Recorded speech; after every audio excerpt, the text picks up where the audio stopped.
¿Qué sucede en el país? Tendencias del acontecer nacional en Análisis Situacional. Las sociedades en el mundo están convulsionadas. Surgen nuevas realidades y se reconfiguran las culturas en todos los ámbitos y en todas las acciones. El planeta se estremece y va cambiando con rapidez. América Latina, Europa, África, el Medio Oriente, también en Norteamérica. Movilizaciones populares, manifestaciones, insurrecciones, descontento social, nuevas banderas y nuevas esperanzas, pero también nuevas contradicciones que se mezclan con las viejas y renovadas contradicciones aún no resueltas. Resurgen los movimientos sociales con una profunda capacidad de transformación. Los partidos políticos no tienen respuestas para las nuevas preguntas de los ciudadanos. Las aspiraciones sociales de bienestar se unen a los anhelos de inclusión, oportunidades, igualdad y dignidad, mientras las empresas y sus marcas tratan de satisfacer las nuevas demandas de sus consumidores, ahora más asociadas a las causas trascendentes, los valores y el compromiso social. También observamos un profundo malestar en la cultura, lo que obliga a una penetrante reideologización con sus consecuentes cambios en el sentido, las gramáticas y los símbolos. Hoy los cambios políticos tienen que ver menos con la alternancia y más con las alternativas. Ya no son las casas políticas, sino las causas, los ideales y los valores compartidos. Sin duda, un mundo caotizado en su dimensión material y también subjetiva, dentro de un proceso de maduración social y política en el marco de la terminación del ciclo neoliberal y del parto de un nuevo orden postcapitalista. Es el fin de un ciclo y es el fin de una época. En este contexto global de crisis, mutaciones y sacudidas, hay que entender e interpretar los recientes acontecimientos en América Latina y el significado de sus diversas expresiones. En Bolivia, el reciente golpe de Estado se venía planificando desde que el presidente Evo Morales fue derrotado en el referendo donde se consultaba a los bolivianos sobre una reforma de la Constitución que le permitiría su reelección. Su liderazgo se debilita cuando posteriormente el Tribunal Constitucional establece que Evo Morales puede aspirar a una nueva candidatura por la reelección en octubre pasado. A pesar de la exitosa gestión económica de su gobierno, las demandas de orden, respeto y certezas de un sector de la sociedad boliviana se impusieron, restándole respaldo electoral. La derecha aprovechó entonces las debilidades de Evo Morales. Su respaldo electoral cae de 63% en el 2014 a 47% en el 2019. Por su parte, el arsenal comunicacional de la derecha convirtió a Evo en un dictador con intenciones de perpetuarse en el poder. Desde mucho antes de las elecciones presidenciales, la oligarquía anticipó fraude y denunció la ilegitimidad de un eventual triunfo, lesionando la reputación del líder indígena. Finalmente, las instituciones en manos de los adversarios históricos y la violencia despiadada conspiraron y derrocaron al presidente Morales. También hay que destacar los errores cometidos: excesiva confianza en el triunfo, desmovilización de sus partidarios, ausencia de una voluntad de poder y de compromiso con el proyecto de cambios profundos, pésima campaña electoral y confianza idealista en la calidad democrática de sus opuestos. Las izquierdas y también los progresistas descuidan, una vez que llegan al gobierno, la necesaria construcción de hegemonía o consensos alrededor del proyecto, el discurso y los valores. Es crucial renovar ofertas, intereses, sentimientos y relatos, así como también los soportes éticos y estéticos. Los estados de ánimo colectivos son definitivamente estados de opinión. Finalmente, no olvidemos que en el mapa continental lo que está ocurriendo en Bolivia apunta a un objetivo estratégico, el derrocamiento del presidente Nicolás Maduro. Sobre estos temas conversaré con el ex canciller venezolano Roy Chatterton. ¿Qué sucede en el país? Tendencias del acontecer nacional en análisis situacional.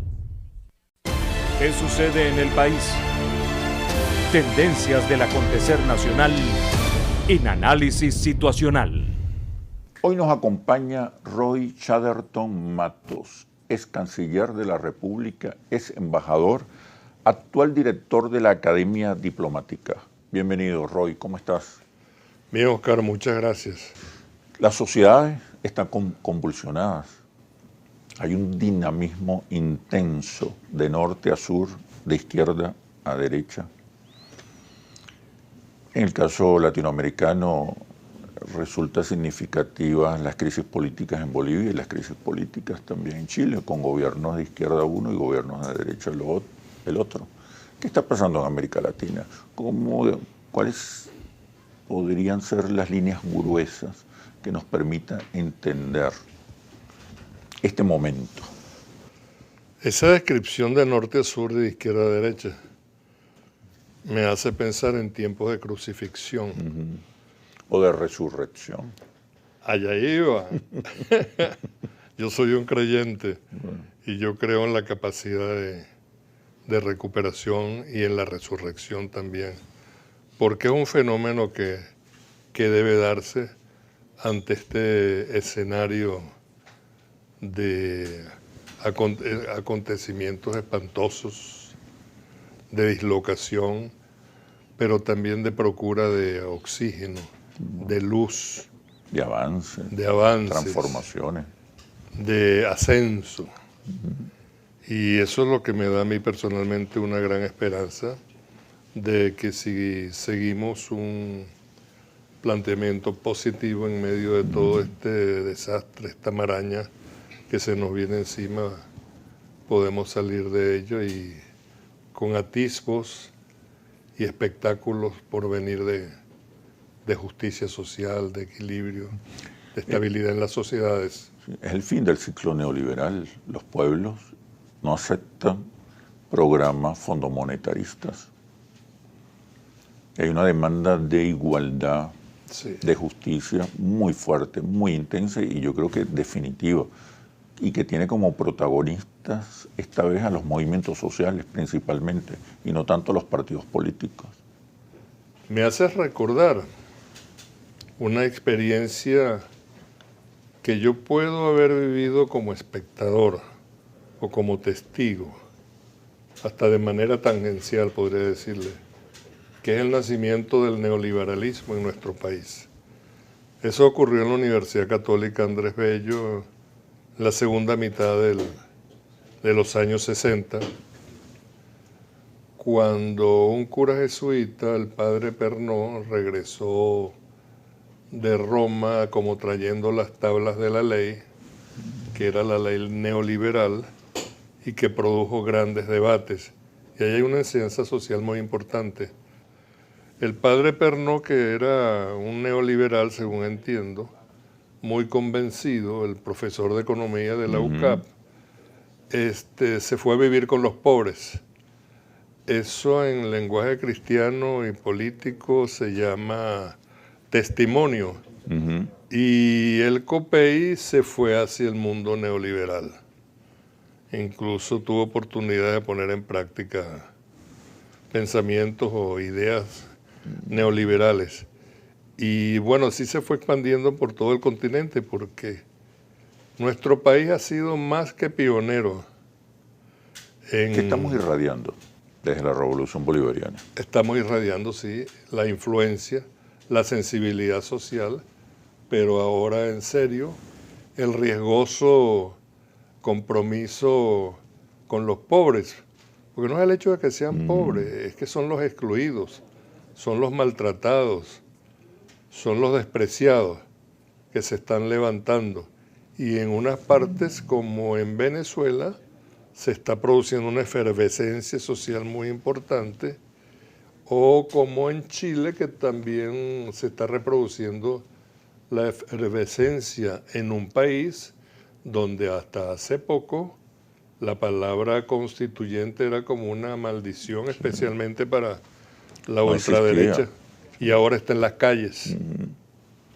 Esa evolución política, esa capacidad de transformación de los movimientos sociales en Chile en particular, que pasa por la protesta contra un aumento de tarifa, pero rápidamente se convierte en un movimiento para reconfigurar a la sociedad chilena, convocando una constituyente. ¿Qué nos dice? Después del manto de silencio y del encubrimiento de las horribles realidades que significaba una dictadura militar neoliberal, las amarras se han desatado y están los pueblos tomando la calle, los estudiantes que se han convertido muy conservadores, los partidos políticos que parece que no existiesen o no hubiesen existido. Fenómenos interesantes a descubrir.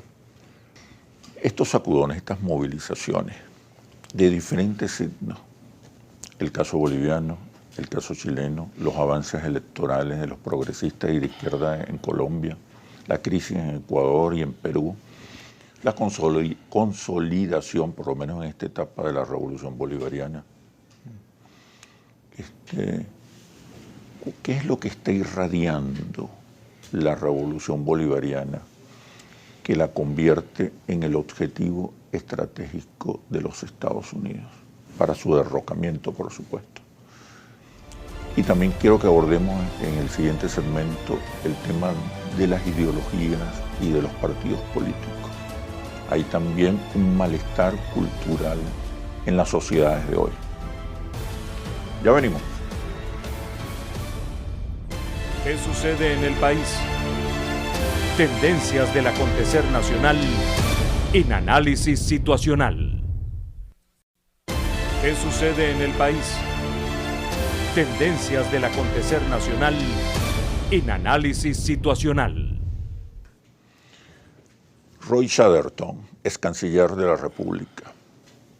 ¿Qué nos puedes decir acerca de esta etapa, esta época caotizada, pero en paralelo con una gran maduración social y política, con una acelerada maduración social y política? ¿Qué nos está diciendo la Revolución Bolivariana para el resto de América Latina? Con la crisis reputacional que vive internacionalmente la Revolución Bolivariana, ¿qué nos está diciendo acerca de las ideologías? ¿Qué nos está diciendo acerca de los partidos políticos? Estos son tiempos comprometedores. Hay una palabra que no me gusta mucho por rehusada, que es reto. Pero tenemos el reto de grandes cambios, parecidos de alguna manera en los años 60.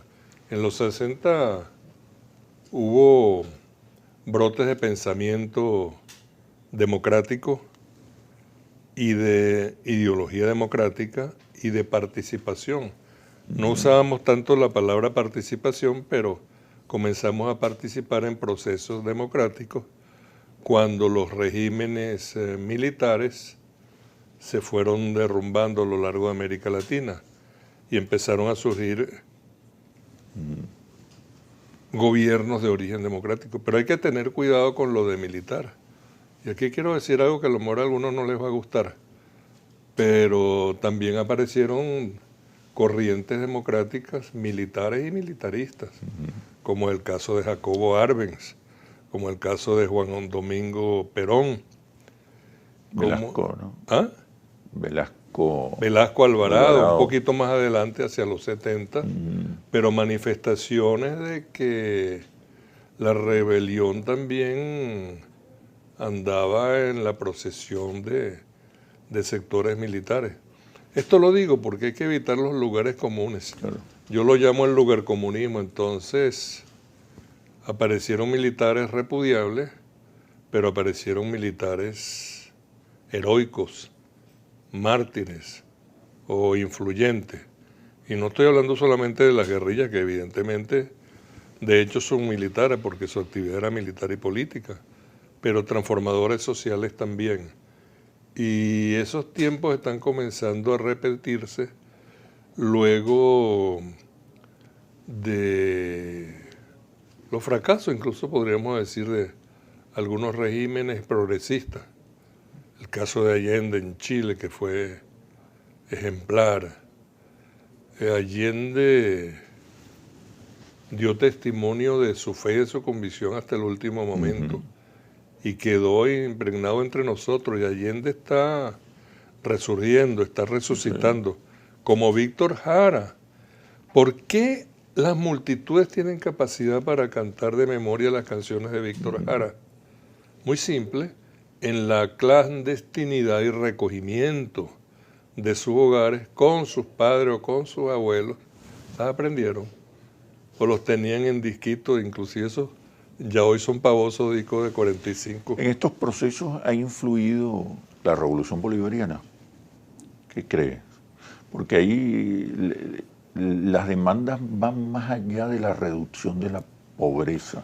Las nuevas banderas tienen que ver con la inclusión, el respeto, la dignidad, el cese del desprecio hacia los pobres, demandas de participación, de inclusión política y no solamente económica.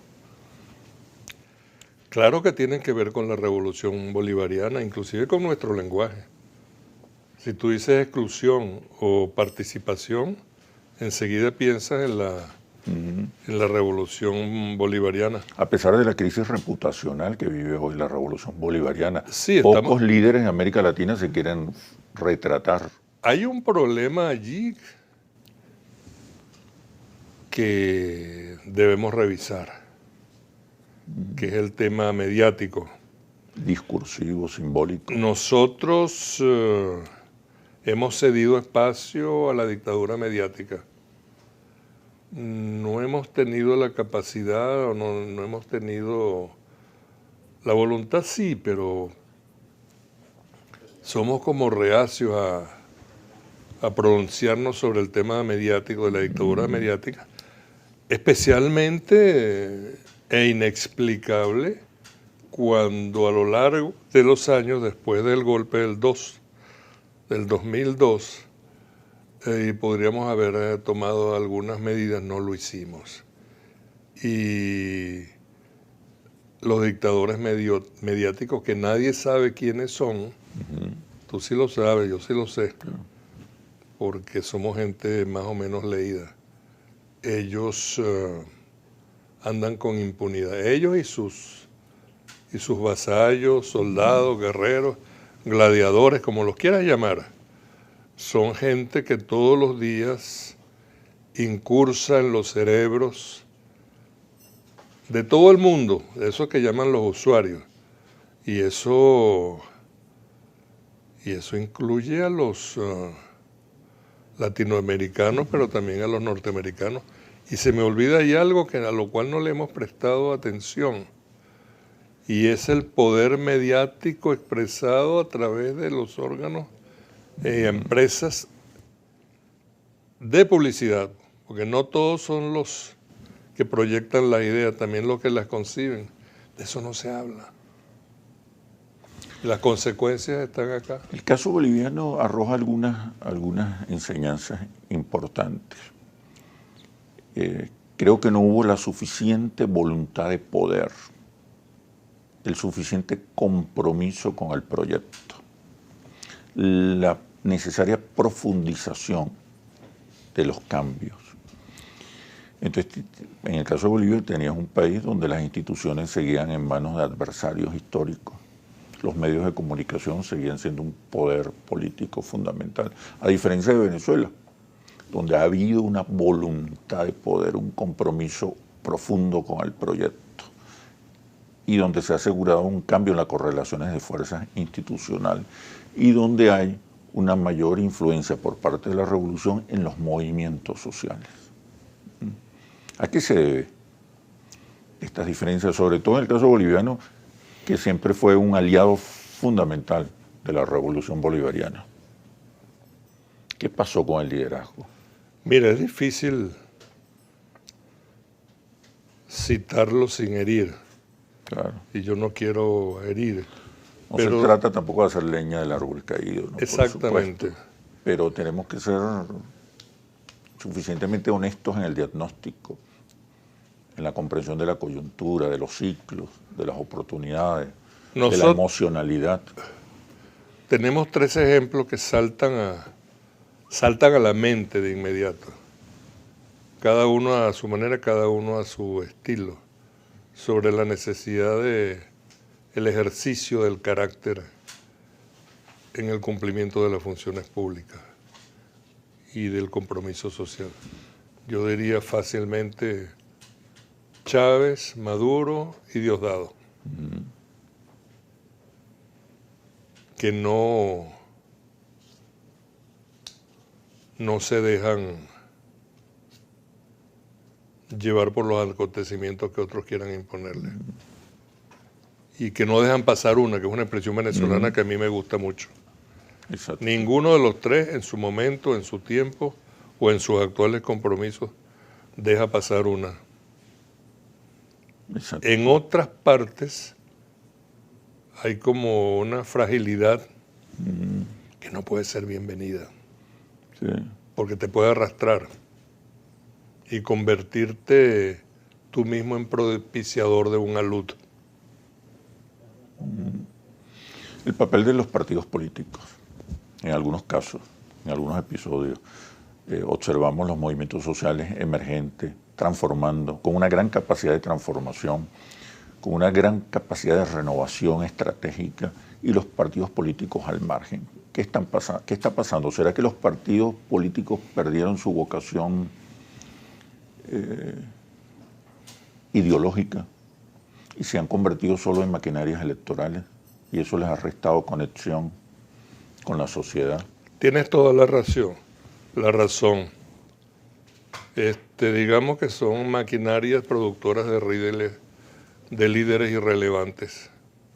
Y no productores de ideas. No productores de ideas. Cuando tú ves a hombres en sus 30, para no hablar de las promociones o de las generaciones anteriores, diciendo lo mismo que sus jefes decían hace 30 o 40 años, la respuesta, digamos, más respetuosa, más considerada, puede ser un bostezo. Eso creo. ¿Qué puede aprender la revolución bolivariana de lo que está ocurriendo en su entorno? La revolución bolivariana tiene que aprender a escuchar. ¿Cuáles son los retos? Tenemos que aprender a escuchar y digerir lo que escuchamos y creer en que siempre hay por los alrededores gente de buena intención que hasta podría tener buenas ideas. Pero para lograr eso tienes que tener una actitud positiva. No puedes comenzar escuchando y excluyendo, porque esas son prácticas de los sectarios. Gente de respuesta prevista. Y otra vez, repito la palabra, el aburrimiento, el bostezo. Claro. Hay que innovar. Hay mucha gente diciendo, porque los tiempos han cambiado, cosas interesantes.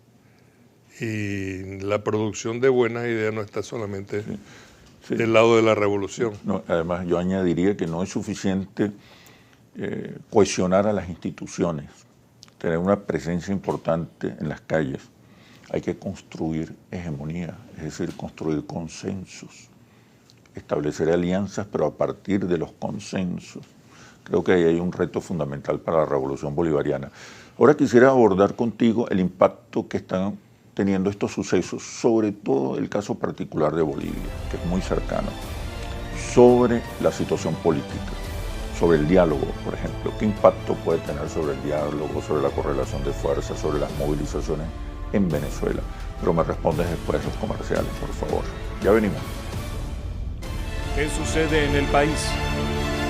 Tendencias del acontecer nacional en Análisis Situacional. ¿Qué sucede en el país? Tendencias del acontecer nacional en Análisis Situacional.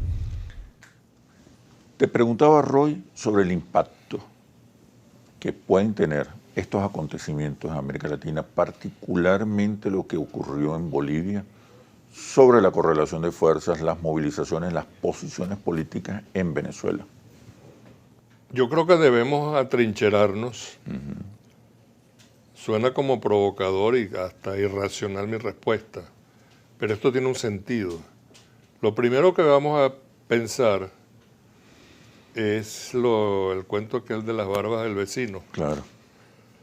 Entonces, tenemos que tomar todas las medidas para sobreponernos a nuestros propios errores, entrar en un proceso de autocrítica y de rectificación y ratificación, pero teniendo conciencia de que el enemigo se está acercando de que va a aprovechar esta oportunidad, está babeando de la emoción, todavía en desconocimiento de lo que es la increíble y enorme y hasta, yo diría, heroica realidad venezolana. Claro.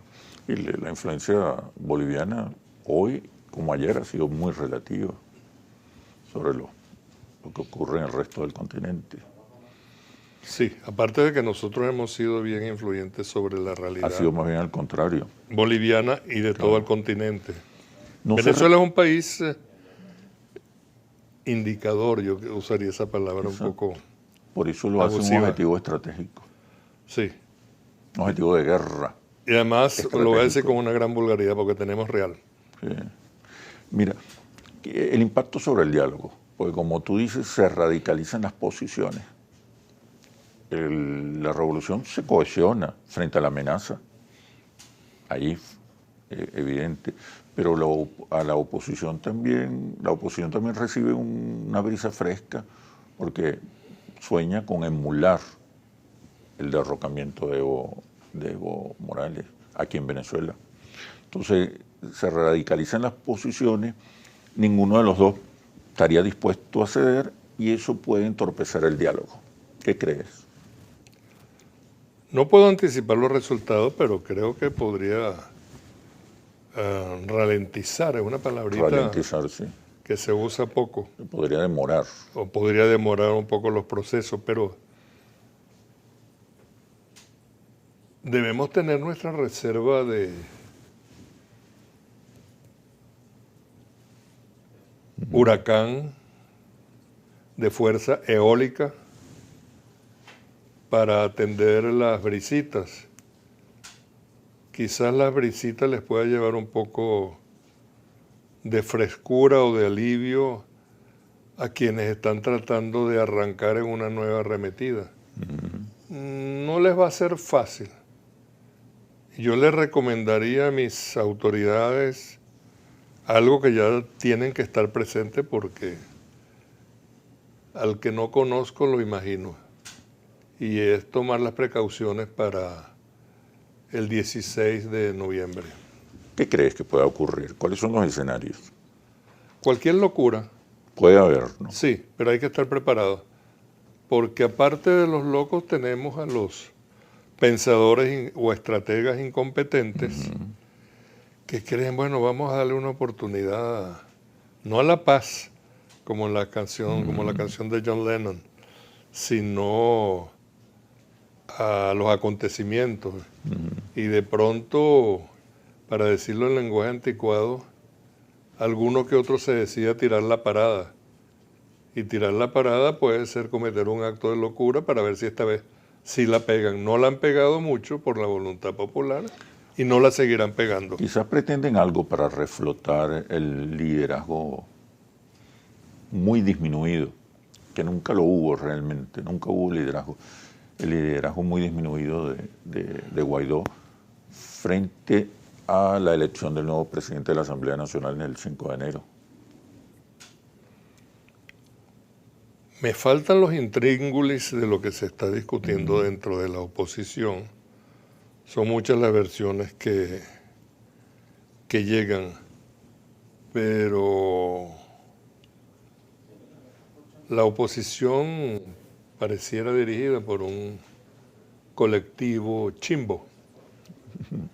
Hay mucha ignorancia, mucha incomprensión. Incultura. Y es la nueva generación de la derecha, formada en la católica, en su mayoría. ¿Qué pasó ahí? Eso dice muy mal de la derecha. Sí. Y de los rectores en el sentido de quienes dirigen, no en el sentido burocrático de la palabra, porque no les dieron preparación de Estado. Entonces tienen cultura de Ni una formación sectario, moderna, no tienen. actual. En esa materia hubo tiempos mejores. Mucho mejores, mucho mejores. Hubo juventudes partidistas en los años 60, por ejemplo, de una y otra inclinación. De la derecha a la izquierda. De una gran formación. Escribían. Leían libros. Producían ideas. En mi generación yo recuerdo que veíamos cine desde Glauber Rocha hasta Bergman. Y en el chavismo, No era tema. en los sectores revolucionarios, también no está ausente el debate, la producción de ideas nuevas. El debate no lo percibo, pero la producción de ideas, sí, eso está mejor. Y la inquietud Obviamente el chavismo tiene una dinámica distinta. Cultural, hay interés cultural y algo se pega. Sí. A diferencia de la derecha. Sí, señor. Mira, la liberación de Lula, el triunfo de los Fernández en Argentina, los avances de los movimientos sociales en Chile, los avances de la izquierda y los progresistas en Colombia. ¿Qué impacto puede tener sobre la revolución bolivariana? Que vive, e insisto en eso, una crisis reputacional severa en el exterior. ¿Son aliados, son adversarios? ¿Favorece esta nueva correlación de fuerzas en América Latina a la revolución? Yo diría que son acercadores. Estoy inventando la palabra, si es que no existe. Porque debemos seguirlos con atención, debemos conocerlos mejor. Yo agregaría a López Obrador. Sí. López Obrador va con mucho cuidado, pero es un hombre de una consistencia personal y de una multitud de seguidores dentro de su propio país, empezando por los más pobres, por los excluidos. Él se dedicó durante varios años de infortunios electorales propiciados a crear un movimiento político invencible. Lo logró. Hoy tiene más del 60% de Exacto. popularidad. En Colombia ya es tiempo para la reflexión. Ya el pueblo les envió un mensaje. No pueden dejar a sus anchas a esa oligarquía indiferente a la tragedia bélico-social que han venido sufriendo durante toda su historia, desde que intentaron matar a Bolívar. Ya es tiempo de que Bolívar, por su propia cuenta y con origen colombiano esta vez, recupere sus espacios dentro de la gran sociedad colombiana, y en eso contará con nuestra simpatía. Es urgente la construcción de alternativas. Ya no podemos explicar los escenarios políticos mediante el esquema del péndulo. Sí. La alternativa la mataron a tiros. Más que alternancia, la gente está buscando alternativas. Sí. Más que casas políticas, la gente está respaldando causas, ideales, aspiraciones. Creo que se impone una reideologización como reto, sobre todo a los partidos progresistas y de izquierda. ¿Qué crees?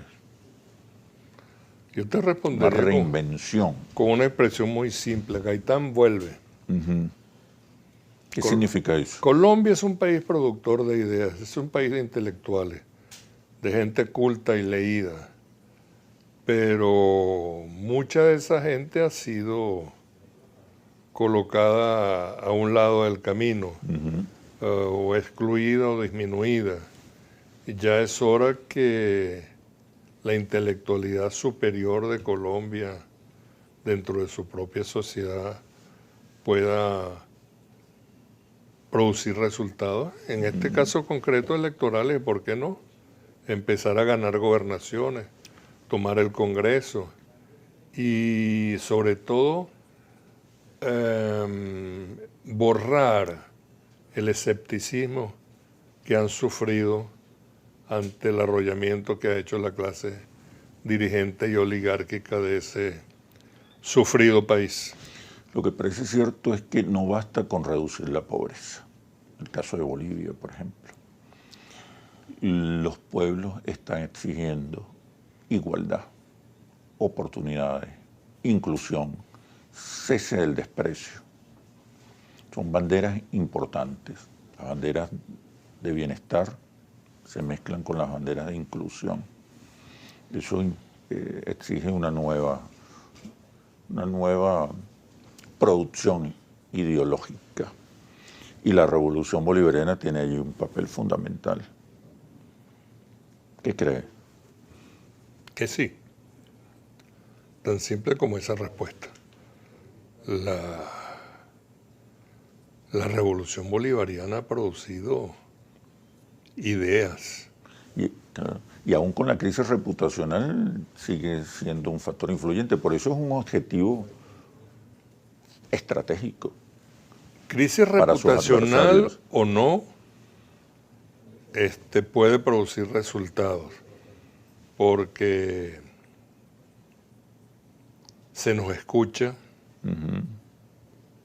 algunos con escepticismo, otros con entusiasmo, se nos sigue en otros casos, se nos respeta. Claro, hay mucha gente que puede dudar acerca de nuestros excesos de conducta. Sí. Eso pasa a veces y eso es normal. Que no podía ser de otra manera. No el puede. Adversario también es un Porque somos como somos. excesivo. Mire, y para terminar, las demandas en bienestar, de igualdad, pero también hay demandas de orden, de transparencia, de institucionalidad. El caso boliviano puede arrojar algunas luces sobre cómo están evolucionando los pueblos. Bueno, Roy, muchísimas gracias por este análisis situacional. Seguimos conversando. Muchas gracias, señor. Ahora, el Monitor País Interlaces, después de los comerciales. Ya venimos. ¿Qué sucede en el país? Tendencias del acontecer nacional en análisis situacional. ¿Qué sucede en el país? Tendencias del acontecer nacional en análisis situacional. Analistas políticos en Estados Unidos vislumbran que en un futuro cercano es inevitable un cambio político en ese país, con lo que culminaría el ciclo neoliberal y se impulsarían reformas progresistas. Si no se producen las próximas elecciones presidenciales, será impostergable en el siguiente periodo electoral. De igual forma, se pronostica que América Latina se mueva hacia la centroizquierda o hacia gobiernos socialdemócratas y progresistas. La derecha continuará perdiendo terreno, pues sus tradicionales recetas neoliberales ya no convocan ni movilizan a los ciudadanos. En una entrevista reciente, el expresidente español Felipe González afirmó que el capitalismo está en un proceso de autodestrucción porque no es sostenible desde el punto de vista socioeconómico y la distribución del ingreso es cada vez más injusta. Pero además, porque las sociedades no soportan una crisis más, con lo que coincide con otros analistas que señalan que está llegando el fin del ciclo neoliberal. Desde el 2015, el 1% más rico de la población mundial posee más riqueza que el resto del planeta. Según un reciente informe, actualmente el 45% de la riqueza del mundo está en manos del 1% más rico de la población, mientras que la mitad de la población más pobre del mundo posee menos del 1% del patrimonio económico global. La riqueza está cada vez más concentrada en pocas manos.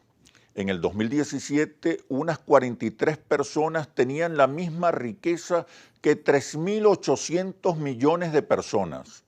En el 2018, el número de miembros de este selecto grupo se redujo a tan solo 26 personas. Tan solo 8 personas poseen ya la misma riqueza que 3.600 millones de personas, la mitad más pobre de la humanidad. La superconcentración de riqueza sigue imparable. El crecimiento económico tan solo está beneficiando a los que más tienen.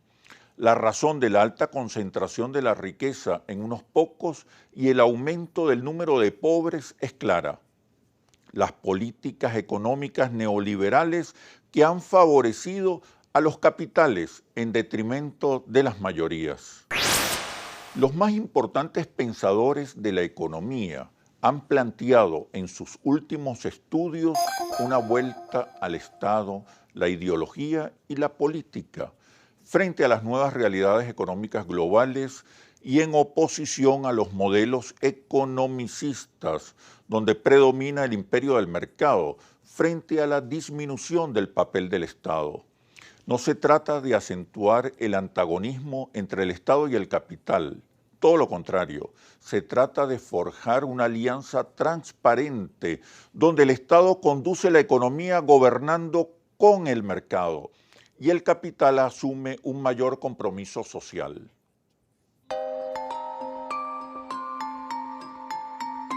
Hay décadas donde nada ocurre y hay semanas donde ocurren décadas.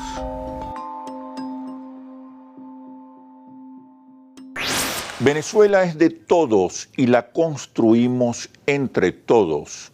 Todos somos la solución. Soy Oscar Chemmel y los espero en un próximo análisis situacional por Globovisión, el canal de la paz y la reconciliación.